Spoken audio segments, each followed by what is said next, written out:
ना गजानन महाराजाची पालखी आमच्या कॉलनीत आलेली आहे आणि गजानन महाराजाच्या पालखीच्या निमित्ताने आम्ही प्रसाद वाटायचा ठरवला आहे. आज एकादशी असल्यामुळे दुसरं काही चालणार नाही, त्यामुळे आम्ही साबुदाण्याचा बेत केलेला आहे आणि साबुदाण्याची खिचडी मी बनवत आहे.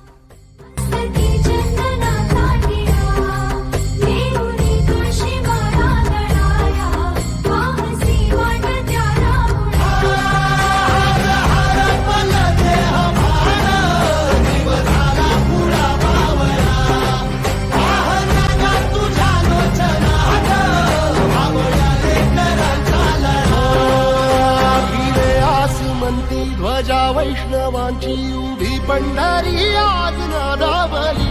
तुझे नाव ओटी तुझे रूप ध्यानी जीवाला तुझी आस गा लागली. जरी बाप साऱ्या जगाचा परी तू